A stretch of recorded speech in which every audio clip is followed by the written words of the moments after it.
আসসালামু আলাইকুম।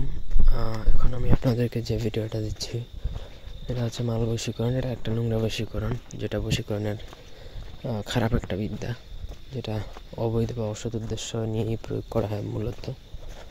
প্রথম থেকে পুরো ভিডিওটা না টেনে শেষ পর্যন্ত দেখুন। আমার চ্যানেলটা সাবস্ক্রাইব করবেন, লাইক কমেন্ট শেয়ার করবেন।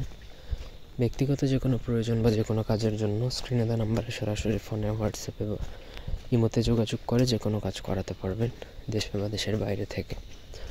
এই বশীকরণ প্রয়োগ করে যে কোনো ব্যক্তি, যে কোনো কাউকে আপনি আপনার বিছানায় এনে আপনার সঙ্গী বানাতে পারবেন, তার সাথে অবৈধ মেলামেশা করতে পারবেন। নকশা দেখুন, একটা কিতাবুল ফেরাউনের নকশা, একটু বড় কিন্তু খুবই পাওয়ারফুল। এই নকশাটা প্রথমত আপনাকে লেখা শিখতে হবে।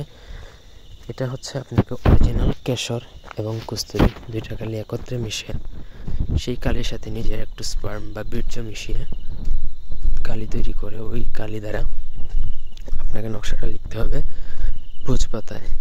ভোজপাতায় লেখার পর আপনি যার জন্য মূলত এটা প্রয়োগ করতেছেন, নিচে তার নাম, তার মায়ের নামটা লিখতে হবে। এটা মূলত মহিলা বা মেয়েদের উপর প্রয়োগ করা হয়।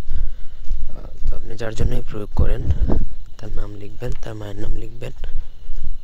যখন আপনার লেখা শেষ হয়ে যাবে, তারপর আপনাকে এই নকশাটা যে কোনো শরবত অথবা ধরেন পানি হতে পারে বা দুধ হতে পারে, সেটার মধ্যে ডুবিয়ে রাখবেন কিছু সময়। ডুবানো হয়ে গেলে সেই পানি বা দুধ বা শরবত উদ্দিষ্ট ব্যক্তিকে খাইয়ে দিলেই তৎক্ষণাৎ সে আপনার প্রতি মোহিত হবে, এবং এই মোহিত হওয়ার সাথে সাথে সে আপনার প্রতি আকর্ষিত হয়ে যাবে, আপনার সাথে মেলামেশা করতে চাইবে। এই বশীকরণ একবার প্রয়োগের ফলে সেটা একটা না এক সপ্তাহ স্থায়ী থাকে। ওই এক সপ্তাহ আপনি তার সাথে যা খুশি তা করতে পারবেন।